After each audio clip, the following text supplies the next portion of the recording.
요한계시록 2장과 3장에 있는 내용을 가지고 오늘 복음을 나누려고 하는데요. 그 중에서 첫 번째 6개 교회에게 보내는 편지의 내용에서 우리에게 주신 복음의 내용을 같이 나눠보려고 합니다.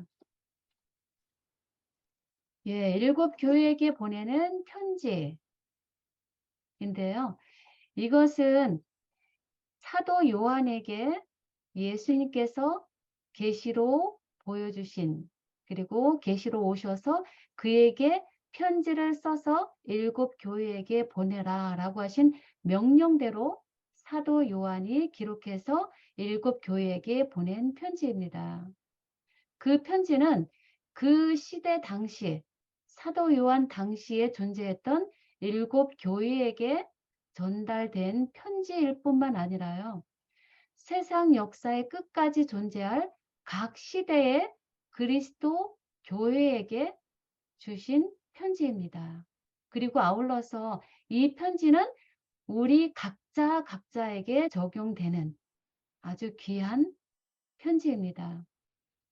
그 편지를 왜 주셨을까요? 하나님께서 친히 세우신 하나님의 교회, 우리를 하나님의 참 백성으로서 승리하게 하시고자 주신 편지입니다. 그 편지 내용에는 인간의 상태가 들어있고요.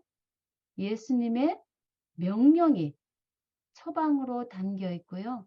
그리고 귀중한 약속들과 경고들이 들어있는 사랑의 호소, 간절한 사랑의 호소의 편지입니다.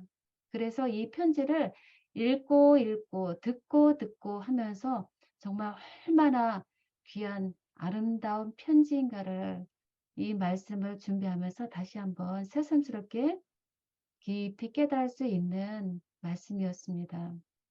이 요한계시록 전체 중에서 가장 복음이 아주 집약적으로 드러나 있는 곳이 바로 이 계시록 2장과 3장에 있는 내용입니다. 그리고 2장과 3장에 있는 이 편지들 중에서 공통점으로 계속 반복되는 것이 있다면 예수님께서 우리의 형편을 아신다라는 말씀을 반복적으로 아노니 라는 단어를 계속적으로 반복해서 쓰십니다. 예수님께서 우리의 형편 모든 것을 아시는 것, 그것만큼 우리에게 정말 위로와 힘과 기쁨이 되는 것 없는 것 같아요. 나의 슬픔도 아시고, 나의 근심 걱정도 아시고, 나의 소망도 아시고, 나의 눈물도 아시고, 나의 나아갈 길까지 모든 것을 아시는 그리스도, 나의 예수님 구주가 계신다는 것만큼 우리 모두에게 정말 힘이 되는 것은 없다고 봅니다. 그래서 우리의 모든 것을 아시는 예수님이 주시는 편지이고요. 그리고 이 계시록 2장 3장에는 마지막 부분에 모든 말씀을 하시고 성령이 교회들에게 하시는 말씀을 들을지어다 라고 하는 명령이자 간곡한 당부의 말씀이 꼭 마지막 부분에 당부로 적혀 있습니다. 그러므로 우리는 성령께서 우리에게 하시는 이 말씀을 잘 깨달아 들을 수 있도록 우리 자신을 성령께 내맡기는 그런 마음의 자세가 필요하고요. 그렇게 해서 성령께서 주시는 그 말씀을 우리가 올바로 깨닫고 그대로 실천해서 이겨내는 우리들 모두가 되어야 되겠죠. 그리고 예수님의 마음이 나타나는 성경절이 있는데 그것은 바로 이기는 자는 이라는 단어가 항상 기록되어 있습니다.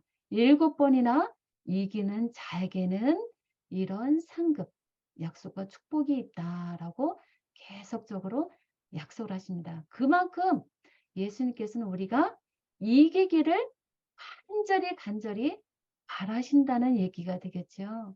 그 예수님의 우리를 향한 속마음의 관점으로 우리가 이 7편지를 바라봐야 하겠습니다. 그리고 이 편지들은 시대가 지날수록 그리고 교회가 다음 교회로 넘어갈수록 점점 영적으로 쇠퇴해 가는 것을 보여줘요. 그래서 점점 아울러서 예수님의 책망도 강해지게 되겠죠. 그리고 또 하나는 그런 만큼 점점 엄청나고 풍성하고 더 커지는 약속이 기록되어 있다는 것입니다. 점점 바닥을 치는데 그것이 우리 인간의 형편인데 그것과 반면에 예수님은 더 크고 더 강한 더 풍성한 약속을 우리에게 허락하신다는 거예요. 그리고 일곱 교회에 보내는 기별은 요한계시록의 다른 사건들과 깊은 관계를 가지고 있다는 것입니다. 일곱 교회에 보내는 기별 자체가 그냥 이 자체만으로서 끝나는 것이 아니라 앞으로도 계속 나오는 일곱 인의 기별, 일곱 나팔, 일곱 재앙, 앞으로 계속 이어지는 모든 계시들과 깊은 연관 관계를 가지고 있다는 것입니다. 그래서 오늘 이 일곱 교회에 보내는 이 기별 편지를 올바로 똑바로 알고 나아갈 때 앞으로 나오는 모든 말씀도 복음도 깊이 올바로 깨달을 수 있겠죠. 일곱 교회 편지의 내용을 우리가 하는 1, 2, 3 묵상법의 내용에 따라서 우리가 세 관점으로 나누어서 보려고 합니다. 첫 번째 여기 보시면 1번 교회와 나의 상태라고 적었습니다. 이것은 우리의 실패와 죄를 기록하고요.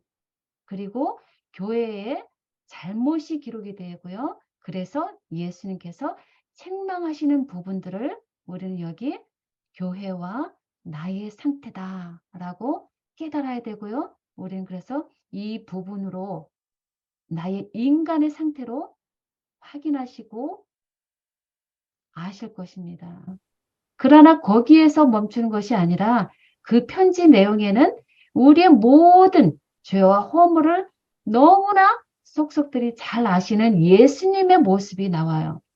그래서 일곱 교회의 편지에는 우리의 문제가 어떠하냐에 따라서 그것을 해결하기 위해서 가장 적당한 모습으로 합당한 모습으로 예수 그리스도의 모습이 묘사가 됩니다. 그래서 교회를 향하신 예수 그리스도의 모습이 어떤 모습으로 묘사가 되어 있는가 확인해 볼 거고요. 그리고 우리의 형편과 처지를 다 아시는 예수님께서 우리 교회의 믿음에 대한 칭찬도 하시고 또 사랑으로 하시는 권면, 명령이죠. 이것도 우리 확인해 볼 거고요. 그렇게 하지 않을 때 어쩔 수 없이 멸망받을 수밖에 없다라는 것을 깨닫게 하기 위해서 엄숙한 경고의 말씀도 여기에 주십니다. 그것은 우리를 어떻게든지 살려내시고자 이겨내게 하게 하시고자 하는 하나님의 마음이죠. 그래서 이 부분에서 우리는 예수님께서 우리가 모든 문제 속에 있을 때 예수님께서 우리로 하여금 살아내도록 하기 위해서 주시는 명령은 무엇인가? 를 우리는 항상 찾아볼 것입니다. 예수님께서 주시는 명령은 무엇인가 찾고 그리고 우리는 그 명령에 믿음으로 순종하는 모습을 여기서 항상 가져야 될 것입니다. 그래서 예수님께 주시는 계명, 명령과 그리고 믿음을 여기서 확인해 주시고요. 그렇게 하게 될 때 성령으로 말미암아 우리는 하나님께서 약속하신 약속을 받는 자, 이기는 자가 되는 것이죠. 그래서 이기는 자에게는 보상과 축복과 약속이 있게 하겠다라고 하시는 것이 하나님의 속 마음이에요. 그래서 어떤 형편에 있을지라도 우리 스스로는 결국 멸망이지만 예수 그리스도를 통하여 우리로 하여 결국 이기게 하고야 말겠다라고 하는 하나님의 속마음을 복음의 관점으로 우리가 계속 살펴볼 것입니다. 그럼 먼저 우리가 잘 아시는 에베소 교회에게 보내는 기별을 먼저 알아보려고 합니다. 에베소 교회는 우리가 사도 시대라고도 해요. 예수님께서 승천하신 이후 사도들로부터 교회가 시작이 되어서 AD 주후 약 100년까지를 우리는 에베소 교회 시대, 사도의 시대다라고 말을 합니다. 그때 상편이 어땠나요? 예수님은 돌아가셨고요. 그리고 로마 제국으로부터 사도들이 많이 순교를 당했고요. 오직 사도 요한만이 남아있습니다. 그마저도 반모성으로 유배되어 갔기 때문에 초기 기독교, 초기 교회 시대, 개척교회죠. 이 교회들은 많은 어려움 가운데 있었습니다. 핍박과 환난 가운데 처해 있었습니다. 그럼에도 불구하고 그들은 수고와 인내로 하나님을 위해서, 교회를, 복음을 위해서 열심히 행한 교회가 바로 에베소 교회입니다. 그러나 그럴지라도 그 당시에는 거짓 사도들이 있었고요. 니골라 당이 존재했습니다. 니골라 당이라는 것은 초대교회 안디옥 교회에 있었던 7 집사 중에 니골라라는 사람이 처음에 순수한 신앙으로 시작했지만 결국은 믿음이 변질되면서 이설로 나아간 대표 주자입니다. 그래서 니골라 당, 니골라 교훈이라고 하는데요. 그 니골라 당의 교훈, 그들이 믿는 거는 우리가 받는 구원은 믿음으로서가 아니라 깨우치는 지식에 의해서 이루어진다라고 하는 이설을 퍼뜨리고요. 그리고 또 하나, 육은 더러운 것이다. 그래서 육은 마음대로 살아도 된다라고 해서 육적인 방종을 치종하게 되고요. 그래서 완전히 행음으로 나아가게 하는 아주 이단의 대표적인 존재들이죠. 그 당시에 니골라 당이 있었다는 것입니다. 근데 에베소 교회들은 니골라 당을 미워했어요. 철저히 배척했습니다. 그러나 그러하다 보니까 그들이 진리로 똘똘 뭉치려고 하다 보니까 결국 그들은 진리만, 교리만 중시하게 하다 보니까 처음 예수님을 복음을 받아들였던 첫사랑을 잊어버리게 되죠. 잃어버리게 되죠. 그래서 첫사랑을 잃어버리게 된, 그래서 그들의 사랑이 떨어지게 된 상태가 바로 에베소 교회의 상태입니다. 여기 리뷰지에 쓴 말씀을 보면 이런 말씀이 있어요. 우리의 처음 사랑을 식어지게 하는 특별한 우리의 실패와 죄를 아는 것은 우리의 일이다. 라는 말씀이 기록이 되어 있어요. 그래서 우리는 이 에베소 교회를 말씀을 보면서 우리의 허물과 죄, 나의 첫사랑 떨어져 있는가 다시 한번 확인하는 시간이 되어야 될 줄 압니다. 그럴 때 이런 형편과 처지에 있는 모습을 보고 예수님께서 어떤 모습으로 예수님께서 나타나셨을까요? 여기 성경에 보면 오른손에 7뼈를 붙잡고 7 금투대 사이를 거니시는 이로서 예수 그리스도가 묘사됩니다. 왜 그럴까요? 아까 조금 전에 말씀드렸던 것처럼 그들이 핍박과 환난 가운데 놓여 있었고요. 그 지도자들을 돕기 위해서, 교회를 돕기 위해서는 교회를 돌아다니시면서 교회를 살피시고 이렇게 세우시는 예수님의 모습으로 나타나셔야 하는 거죠. 또 하나는 첫사랑을 잃어버린 그를 세우기 위해서 예수님께서 이런 모습으로 나타난 것입니다. 그래서 예수님께서 어떤 명령을 하세요? 첫사랑을 잃어버린 그들을 향해서 예수님 명령하십니다. 회개하라. 그리고 처음 행위를 가지라. 라고 하는 명령의 말씀이 주어집니다. 만약에 회개하고 처음 행위를 가지지 않게 되면 어떻게 되겠다고요? 내 촛대를 옮기리라 라고 하는 경고, 심판의 말씀이 주어집니다. 촛대를 옮기겠다라는 것이 아니고요. 어떻게든지 회개하고 처음 행위를 가져서 첫사랑을 회복해서 다시 승리한 교회가 되기를 바라시는 하나님의 마음이죠. 그러나 어떤가요? 첫사랑을 잃어버리고 결국 진리, 말씀에만 치중한 유대인들이 결국은 예수님을 거부했기 때문에 예수님부터 촛대를 옮기워지게 되는 안타까운 일을 우리는 알고 있습니다. 촛대가 옮겨졌지요. 그들로부터. 그렇죠? 그러나 예수님께서 주신 말씀대로 따라서 한 그들에게는 승리, 이김이 있습니다. 그래서 어떤 약속이 와요? 하나님의 낙원에 있는 생명나무의 열매를 반드시 먹게 해주겠다라고 하는 강한 약속의 말씀이에요.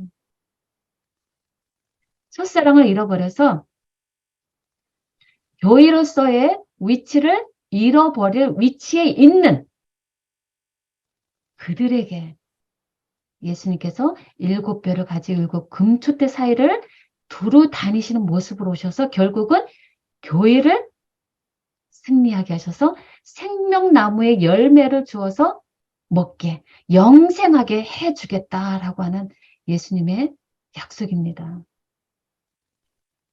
그 다음에 이제 두 번째 교회가 나오죠. 두 번째 서모나 교회입니다. 서모나 교회는 박해 시대로 알려져 있죠. 박해 시대.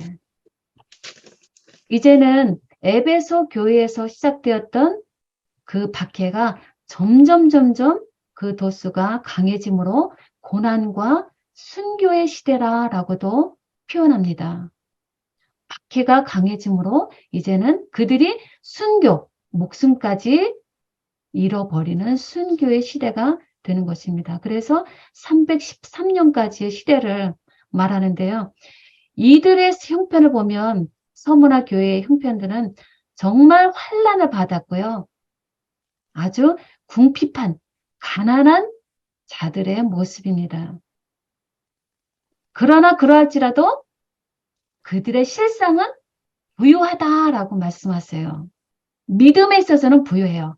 박해가 환난이 심하면 심할수록 오히려 그들의 믿음이 부유해진다는 겁니다. 그러나 그 당시 자칭 유대인이라고 하는 자들이 등장했고요. 그들의 회방이 엄청났습니다. 그러나 예수님께서 그들이 유대인이라고 하는 실상 그들은 사탄의 회당이라 라고 말씀하십니다. 그리고 마귀가 옥에 던져서 장차 서문화 교회가 시험 받게 될 것이다.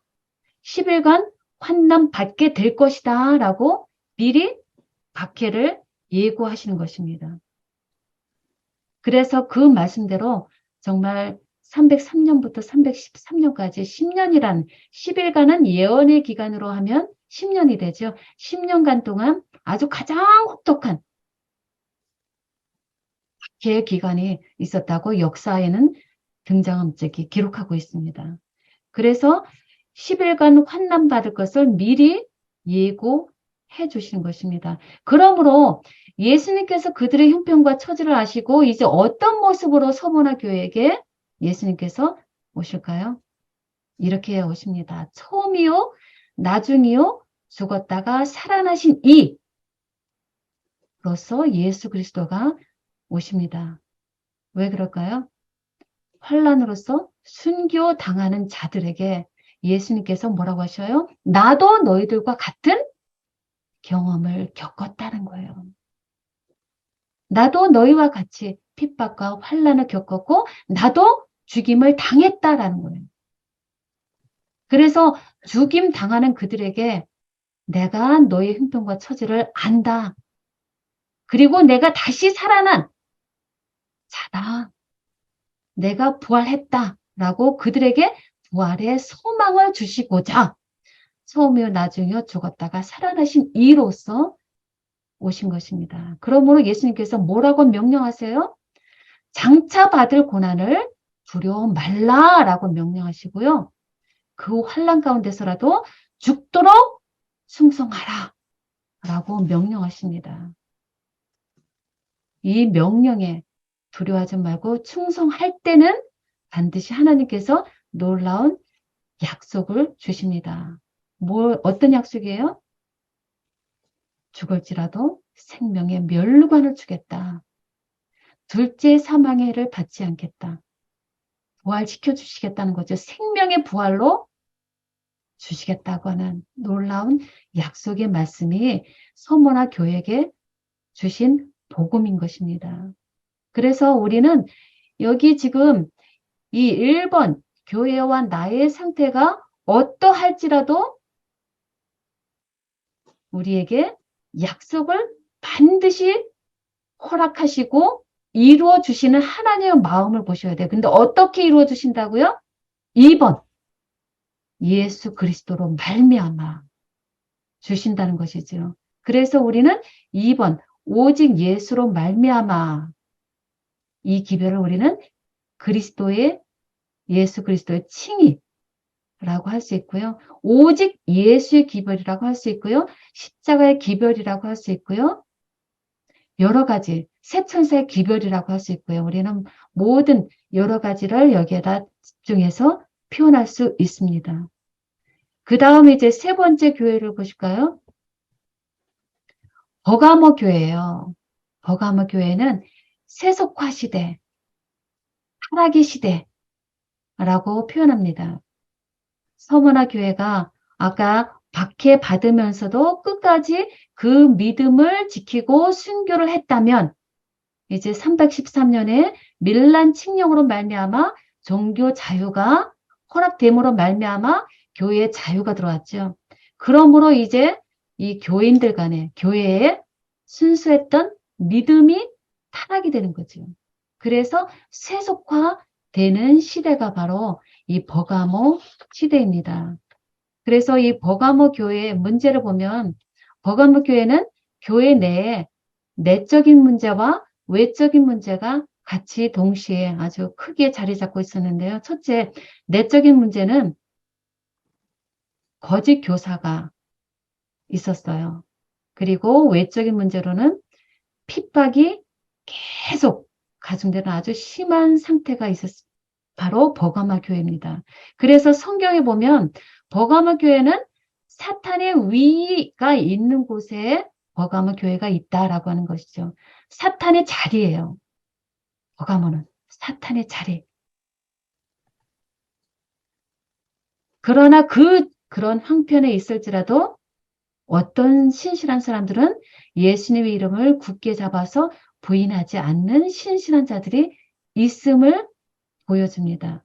그 반면에 타락해서 세속화돼서 발람과 니골라 등의 교훈을 지키는 자들이 있다라고 하죠. 발람의 교훈을 지키는 자도 마찬가지로 니골라 당과 같은 표현으로 보시면 되죠.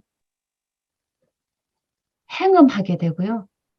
순수한 믿음이 아니라 세속을 받아들이고 나의 믿음을 저버리고 이설이 돼버린 것입니다. 그래서 그 발람의 교훈과 니골라 등의 교훈을 지키는 사람들이 계속 커지는 것입니다. 그래서 이 당시는 거짓 교리와 이설이 커지게 되면서 행음하게 되고 세상과 교회가 합해지는 겸해서 섬기는 그래서 세속화되는 시대라고 보시면 됩니다. 그래서 이런 버가모 시대의 교회를 향해서 예수님은 어떤 모습으로 묘사가 되었을까요? 어떤 모습에 예수님이 등장할까요? 예수님께서 좌우에 날선 검을 가지신 이로서 표현하십니다. 좌우에 날선 검을 가지신 이라고 하셨는데 좌우에 날선 검은 무엇을 표상할까요? 말씀의 검이죠. 말씀의 검을 가지시니 왜냐하면 발람과 니골라 당의 교훈이라는 것이 이설, 거짓 교리이기 때문에 그에 해당한 해결책 처방은 바로 좌우엔 날선 검을 가지신 말씀이신 예수님이 오셔야 하는 것입니다. 그래서 예수님께서 명령하시죠. 어떤 명령을 하세요? 회개하라 라는 것이 바로 버가모 교회에게 주시는 명령인 것입니다. 그래서 이설과 세속적인 교리를 벗어나서 올바로 될 수 있는 것은 오직 하나님의 말씀뿐이다라는 것이죠. 그래서 좌우 날선 검, 말씀의 예수님으로 표현하셨습니다. 그래서 말씀하시잖아요. 살았고 운동력이 있어 좌우의 날선 어떤 검보다도 예리하여 혼과 영과 골수와 관절과 골수를 쪼개기까지 하는 말씀의 능력을 붙잡아라는 거죠. 그래서 그렇게 될 때 하나님께서는 놀라운 약속을 허락하시죠. 만일 회개하지 않으면 내 입의 검으로 말씀을 오셔서 그들을 심판하시겠다라는 경고이자 심판입니다. 그렇게 하지 말라라는 거죠. 그래서 그들을 만약에 저의 낯선 검을 가진 예수님의 말씀을 믿고 회개하게 될 때 이기는 자에게는 감추인 만나와 흰돌과 새 이름을 기록하게 해 주겠다라는 것이죠. 그래서 발람과 니골라당의 교훈, 이설과 거짓 교훈을 가지고 있는 버가모 교인들을 향해서 좌우의 낯선 검, 말씀이신 예수님을 믿고 회개함으로 말미암아 감추인 만나, 영적인 생명의 말씀이죠. 영적인 생명의 만나를 주셔서 영원히 살게 해주시겠다. 그리고 흰돌, 승리를 뜻하죠. 이기게 해주겠다라고 하시는 것이 버가모 교회에게 주신 복음의 기별인 것입니다. 그 다음에 이제 네 번째 기별이 두아디라, 교회에게 보내주시는 기별이죠. 두아디라는 이제 점점점 바닥을 쳐서 이제는 암흑 시대가 되었어요. 세속화 시대를 지나서 이제는 암흑 시대가 되어버렸는데요. 이때는 큰 배교의 시대라고 하고요. 그리고 큰 고난의 때, 역경의 때. 왜냐하면 이때는 교황권이 본격적으로 진리를 짓밟고 거짓 진리를 만들어내는 시기이기 때문에 암흑 시대다라고 학자들이 말하죠.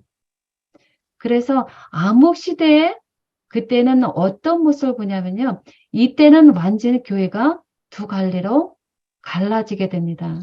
그래서 첫 번째 부류들은 끝까지 소수의 사람들이 하나님의 말씀을 끝까지 믿고 충성하로 말미암아서 하나님의 사랑과 하나님께 대한 믿음과 섬김을 인내를 가지고 끝까지 나아가는 자들이 있었습니다.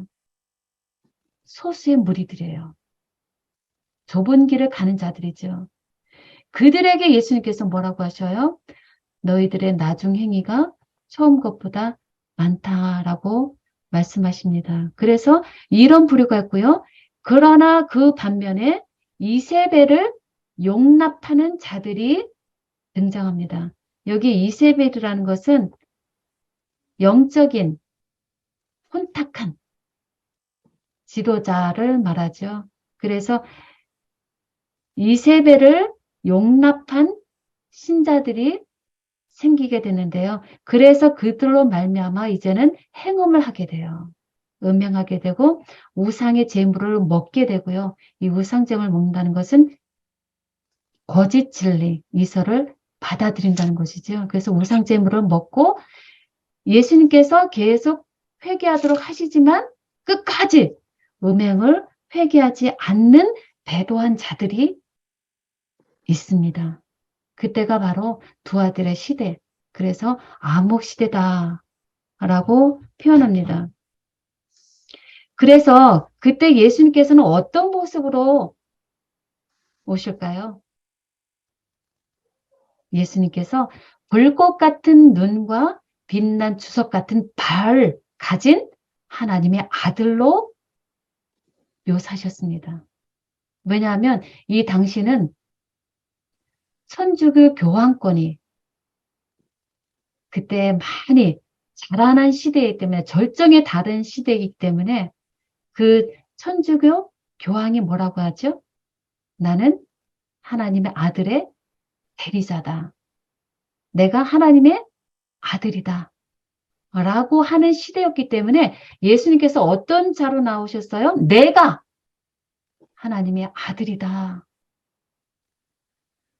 라고 묘사하신 것입니다. 그리고 불꽃 같은 눈과 빛난 주석 같은 발 가지고 내가 그들을 주시하고 있다라고 예수님께서 말씀하십니다. 그리고 내가 너희들 사람의 뜻과 마음을 살피는 자인 줄 알라라고 명령하세요. 그리고 회개하라. 그리고 너희들의 사랑과 믿음과 섬김과 인내를 끝까지 굳게 잡고 내 일을 지키라라는 것입니다. 두 부류가 있다고 했죠.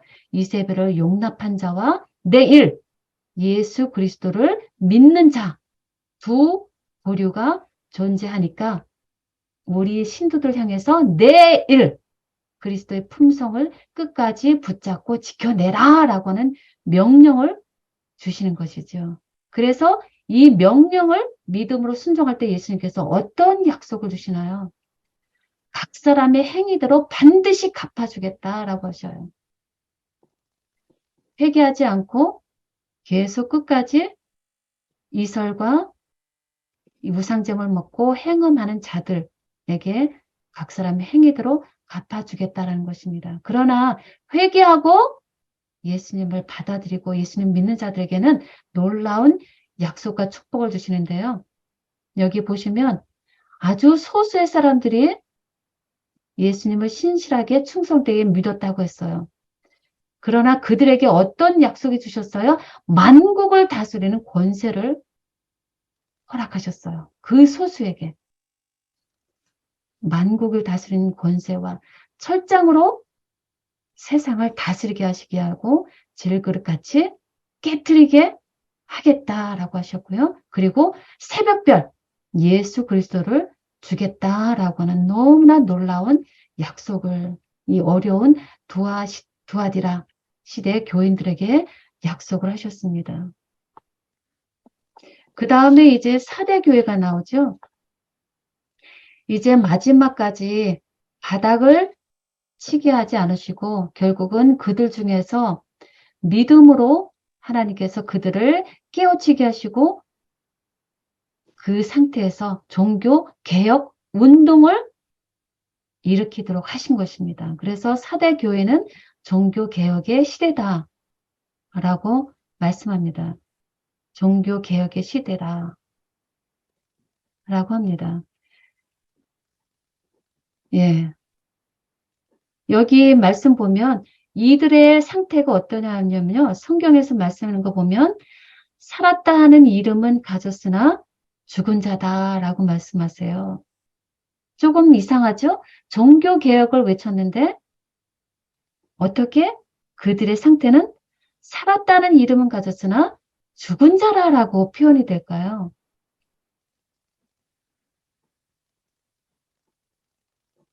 살았다 하는 이름은 있으나 죽은 자다.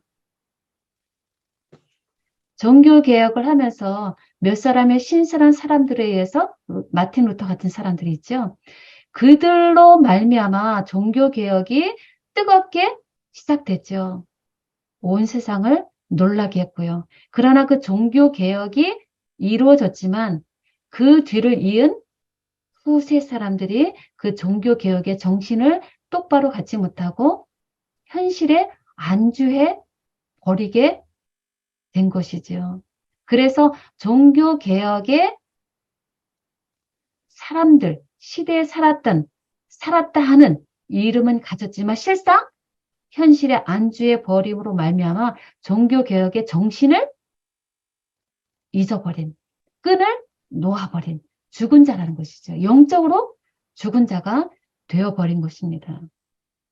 그러나 그 중에도 그 옷을 더럽히지 않은 사람들이 있죠. 언제든지 그 시대마다 소수의 하나님의 충실한 자들이 있음을 말씀하죠. 옷을 더럽히지 않은 자들이 있습니다. 그들은 하나님께 칭찬을 받습니다.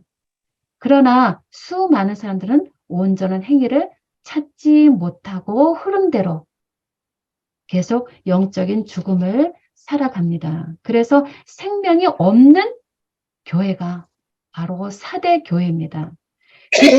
그래서 어떤 모습으로 오셔야 될까요? 하나님의 일곱 영과 일곱 별을 가지신 이로 오십니다. 지금 왜 그럴까요? 죽은 자를 살리기 위해서는 어떤 도움이 필요하죠? 하나님의 일곱 영, 성령, 성령의 도우심, 성령의 도우심으로 일깨움을 받아서 교회의 지도자가 일어나야 하는 것입니다. 그래서 하나님의 일곱 영, 성령과 일곱 별, 교회의 지도자를 깨우시는 분이 모습으로 바로 나타나신 것입니다. 그래서 예수님께서 뭐라고 명령하세요? 넌 이를 깨워 그 남은 바 죽게 된 것을 굳건하게 하라라고 명령하시고요. 내가 생각하고 지켜 회개하라 라고 명령하십니다. 죽게 된 것을 굳건하게 잡아야 돼요. 그리고 자신의 상태를 생각하고 지켜야 되고요. 회개해야 되고요. 이것이 사대 교회에게 주신 명령의 말씀입니다. 그렇게 할 때 어떤 약속이 주어질까요? 예. 이렇게 예수님께서 말씀하신 대로 영적으로 깨어서 생각하고 지키지 않는 자들에게는 어떤 경고가 주세요? 도적하지 오겠다는 거예요. 자는 자에게는 예수님께서 도적같이 오죠. 그러나 살아서 깨어있는 자들에게는 결코 예수님의 재림이 도적같이 오지 않는다라고 데살로니가전서 5장이 말씀하시죠. 그러므로 도적같이 오는 예수님을 맞지 않기 위해서는 생각하고 지켜 회개하라, 깨어나라 라는 명령을 주실 수밖에 없는 것입니다. 그래서 이들이 이런 명령대로 믿음으로 순종하게 될 때 주시는 약속을 보면 흰옷을 입혀주시고요. 그리스도와 동행케 해주시고 생명책의 이름을 도말하지 않게 해주시고요. 그 이름을 아버지 앞에서 시인해 주시고 천사들 앞에서 우리 이름을 인정해 주시겠다라고 하는 놀라운 약속의 말씀입니다. 그래서 이 옷을 더럽힌 자들이 일지라도 예수님을 다시 성령님으로 말미암아 죽게 된 것을 생각하고 지켜 회개하고 예수님께 나올 때 흰옷을 반드시 입혀주겠다 라고 하는 것이 세대교회 주신 복음이에요. 옷을 더럽힌 자는 반드시 죽게 마련이에요. 그것은 사실이에요. 그것을 우리는 사실적인 진리다라고 말씀드렸죠. 사실 옷을 더럽힌 자, 계명을 지키지 않은 자, 예수를 떠난 자는 죽어 마땅한 자, 죽은 자입니다. 그럴지라도 예수님은 말미암아 흰옷을 다시 입혀서 영생하게 해주시겠다라고 하시는 것이 복음인 거죠. 우리는 그것을 복음적 진리다라고 표현을 합니다. 그래서 우리 상태가 혹시 이렇지는 않은가? 우리는 각 교회에서 내 상태를 확인해보고 진단해보고 그렇다면 나에게 주시는 처방, 명령은 무엇인가 생각해야 되고요. 그 명령대에 따를 때 어떤 놀라운 풍성한 강한 약속이 주어지는가를 우리는 각자가 매 교회에 보내주는 기별에서 우리는 찾으시고 잡으시고 끝까지 이겨내셔야 하는 것입니다. 그것이 하나님께서 우리에게 주시는 교회에게 주는 편지, 복음, 사랑의 호소라는 거죠. 그래서 사대 교회에 보내는 기별을 우리가 생명이 없는 교회일지라도 우리의 유일한 희망이신 지금 우리에게 주신 성령을 믿음으로 말미암아 성령으로 말미암아 영적으로 다시 살아서 생명책에 기록되고 아버지와 천사들 앞에서 시인받는 축복 받기를 바라시는 것이 예수님의 편지의 내용이에요. 그래서 이런 내용으로 보니까 각 편지가 다 저를 위해 주신 정말 너무나 사랑으로 구구절절히 내가 살아나기를 간절히 바라시는 예수님의 마음이라는 거예요. 하나님의 마음이라는 거예요.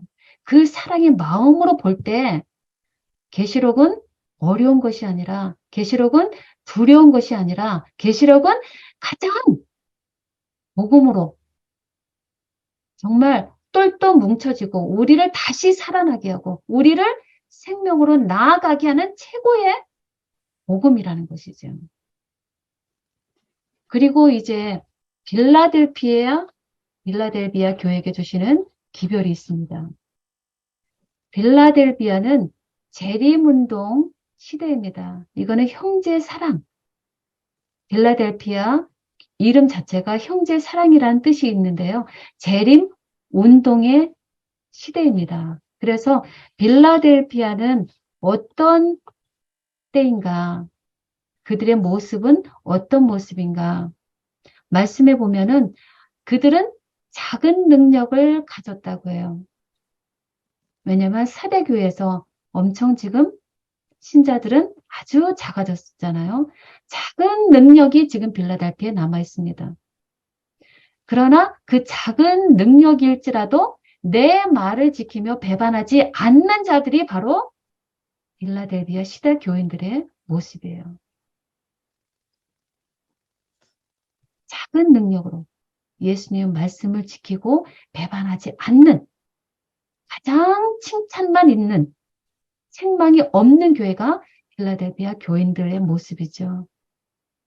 얼마나 하나님께서 기뻐하실까요? 얼마나 예수님께서 우리로 하여금 이런 모습을 가지기를 간절히 바라실까요? 작은 능력으로 예수님 말씀을 지키고 끝까지 배반하지 않는 자, 바로 우리에게 주시는 모습입니다. 그들은요, 인내로 말씀을 끝까지 지켰습니다. 너무나 아름다운 칭찬만 있는 때입니다. 그러나 이때에 어떤 말씀이 주었어요? 땅에 거하는 자들을 시험할 때라라고 예고해 주셔요. 큰 시험이 있을 거라는 거죠. 큰 시험이 있을 것이라고 미리 말씀해 주신 것이죠. 그래서 이거는 1798년부터 우리는 1844년대까지를 보통 빌라델비아 시대라고 말씀합니다. 그러면 이때 예수님은 어떤 모습으로 이들에게 오셔야 될까요? 어떤 모습으로 예수님께서 오셔야 될까요? 이때는 예수님의 재림을 준비하는 때거든요. 그래서 예수님은 이런 모습으로 오세요. 거룩하신 분으로요.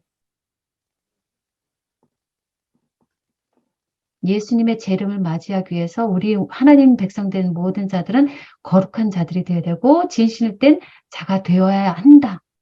라는 뜻을 담고 있고요. 그리고 다윗의 열쇠를 가지신 이로서 예수님께서 오셨는데요. 왜 다윗의 열쇠를 가지신 이로서 예수님이 표현이 됐을까요?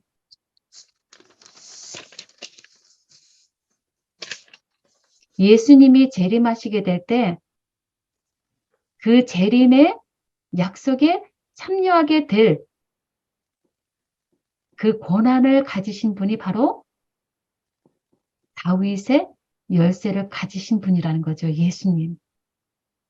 예수님이 다윗의 열쇠를 가지고 오시기 때문에 예수님만이 그 문을 열 수가 있고요. 닫힌 문을 그 누구도 닫지 못하게 하시는 이로서 표현이 되셨습니다. 오직 예수님만이 예수님의 재림하실 때 그 재림에 참여할 수 있는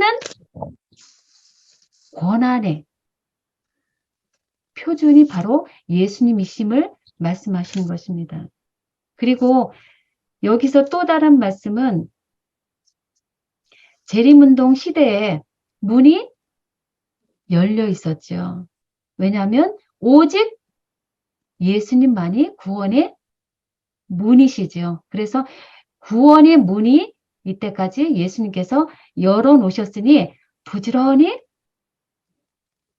예수 안에 들어와서 예수님을 굳게 잡고 내 면류관을 빼앗지 못하게 끝까지 예수님을 믿는 믿음을 고 있으라라고 하는 당부의 말씀인 것입니다. 그래서 이때 열린 문이 있기 때문에 이때는 바로 선교의 기회가 되죠. 그래서 선교의 시간 동안에 그때 우리는 1844년 그 전으로 많은 회개와 놀라운 부흥 운동이 있었음을 역사적으로 우리는 알고 있습니다. 그래서 빼앗지 못하게 잡고 있어라 라고 하는 것이 예수님의 명령이 주어진 것입니다. 그래서 그 말씀대로 하게 될 때 어떤 약속이 오게 될까요? 여기 문제가 시험이 있을 거라고 했어요. 그렇죠? 그러면 어떤 약속이 주어질까요? 시험의 때를 면하게 해주겠다라는 거예요. 반드시 큰 시험이 너희들에게 있을 수밖에 없다는 것입니다.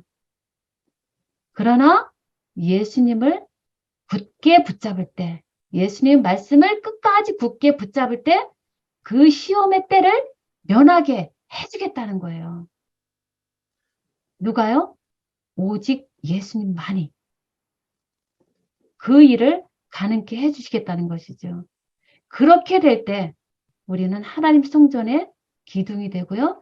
다시는 빌라델피아 교인들이 지진으로 말미암아서 여진으로 말미암아 들락날락 피신했던 그런 모습이 아니라 이제는 퍼머넌틀리 완전한 세틀다운 더 이상 나가지 않고 하나님 성전에서 기둥이 되고 더 이상 나가지 않게 완전하게 그 거주민이 하늘 거주민이 되게 해주겠다는 거죠. 그리고 하나님의 이름과 새 예루살렘의 이름과 예수 이름을 기록해 주겠다는 것이다. 이것은 세 번이나 이름을 주겠다는 것은 완전히 하나님의 새 예루살렘의 시민권자가 되게 해주겠다는 것이죠. 우리는 하늘의 시민권자잖아요. 시민권자이잖아요. 그 하늘의 시민권자가 되게 반드시 해주겠다라는 것이 빌라델피아 교인에게 주신 기별인 것입니다. 그래서 우리가 시험을 받을지라도 예수님 말씀을 굳게 잡음으로 시험의 때를 면하여서 이기게 해주겠다라는 것입니다. 오직 예수님 말으로만 가능한 것이죠. 우리가 어떻게 큰 시험을 이겨요? 그러므로 오직 예수의 기별이고요. 예수 믿음으로 말미암아서 예수님의 칭의의 기별이 여기서 다시 한번 우리는 기억하게 되는 것입니다. 그래서 여기 보면 여태까지 보신 대로 보상은 점진적으로 커진다는 거예요. 교회들의 신자들의 영적인 그 상황은 점점 퇴락되고 나빠져 갔지만 그와 반대로 하나님께서 그 교회를 향한 약속은 점진적으로 커진다는 것이죠. 이것이 하나님의 은혜라는 것이에요. 그래서 에베소 교회에 하나, 서문화 교회에 2개의 약속, 버가모 교회에 3개의 약속, 두아디라 교회에 4개의 약속, 사대 교회에 5개의 약속 주어졌고요. 빌라델피아 교회에 6개의 약속이 주어졌어요. 점점점 그 약속이 커지고 풍부해지고 강해지고 또 무엇이라고 표현할까요? 정말 우리가 감당할 수 없는 너무나 우리가 감히 상상조차 할 수 없는 하나님의 약속이 하나님의 축복이 보상이 우리를 위해서 주어졌다는 것입니다. 이미 주어졌어요. 그렇다면 마지막 라오디게아 교회 7번째 교회는 몇 개의 약속이 몇 개의 보상이 약속이 되었을까요? 그것은 우리 다음 주에 라오디게아 교회에서 따로 알아보려고 합니다. 그래서 여태까지 살펴본 바를 보면 죄가 더하면 더할수록 상대적으로 은혜가 점점 커지고 넘치게 해 주시는 것이 바로 하나님의 은혜라는 겁니다. 7개의 교회 기별은 하나님의 은혜라는 거죠. 우리는 죽어마땅한 죄인이지만 그곳에 하나님의 은혜가 풍성히 넘쳐서 아예 넘친다는 것이죠. 받을 수 있는 자격이 하나도 없는 우리에게 아예 하나님의 은혜가 차고 넘치는 거예요. 그것이 하나님의 속마음이고요. 그것이 복음임이에요. 왜 이렇게 죄가 더한 곳에 은혜가 넘치게 해주실까요? 왜요? 그것이 로마서 5장 20절, 21절에는 말씀이에요. 왜 은혜를 더욱 넘치게 해주실까? 우리 주 예수 그리스도로 말미암아 영생에 이르게 해주시기 위해서요.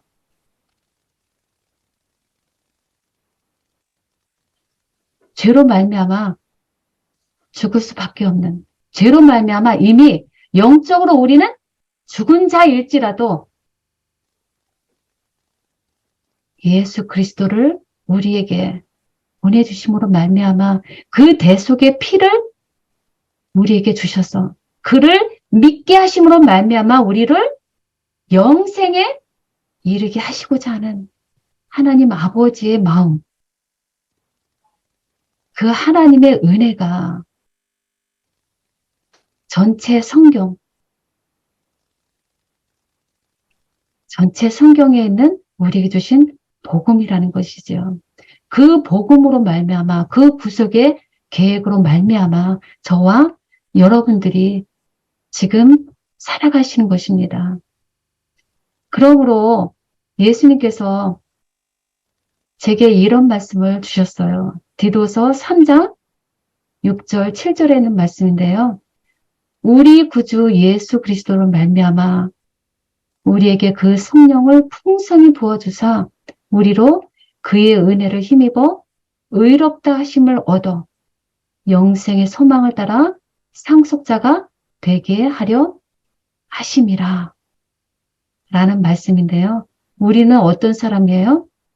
죄인으로서 죽은 자들이죠. 그러나 우리 구주 예수 그리스도를 주셨습니다. 그리고 지금은 우리에게 성령을 풍성히 부어주셨습니다. 그것이 하나님의 은혜라는 거죠. 그 은혜로 말미암아 우리가 의롭다 하심을 얻은 자가 되었고요. 그래서 우리는 영생의 소망을 따라서 상속자가 되었어요. 상속자가 되게 하시고자 하는 하나님의 계획대로 우리는 지금 상속자가 된 자들입니다. 전적인 하나님의 은혜지요. 그러므로 하나님께서 우리에게 원하시는 것은 어떤 것일까요? 계시록 2장 3장에 계속 반복적 하시는 말씀은 귀 있는 자는 성령이 교회에게 하시는 말씀을 들을지어다. 라는 다시 한번 마지막 당부의 말씀이 주어지셔요. 귀가 있는 자는 성령이 교회에게 하시는 말씀을 들을지어다. 그것은 그냥 귀로 듣는 것이 아니라 듣고 깨달으라는 거죠. 깨닫고 그렇게 말씀대로 살아내라는 거죠. 살아내므로 이겨내라. 라는 것이 그 성경책에 담긴 하나님의 속마음인 것입니다. 그러므로 지금 오늘 이 말씀을 통해서 하나님께서 우리에게 어떤 마음을 허락하시나요? 우리의 형편과 처지가 어떠함을 먼저 알게 하신 것이죠. 우리와 죄와 허물을 아는 것은 우리의 할 일이다 라고 하신 말씀대로 우리는 각 교회에게 보낸 편지 속에서 나의 죄와 허물을 찾아 발견하는 것입니다. 그것도 내 혼자가 되는 것이 아니라 성령으로 말미암아 주어지는 것이죠. 그 성령으로 말미암아 죄와 허물을 찾고 그리고 예수 그리스도 말미암아 우리에게 주신 명령은 무엇인가? 그 명령을 우리가 확실히 찾아 발견하고 믿음대로 순종하는 행위가 필요하고요. 그렇게 될 때 주어주실 그 놀라운 상급, 그 상급을 반드시 아버지 속마음대로 받아 누리기를 바라시는 하나님의 속마음대로 이루어 드리는, 그래서 하나님께 영광 드리고 우리에게 기쁨이 되는 그런 일이 우리 모두에게 있게 되기를 간절히 바라면서 나누고 왔습니다.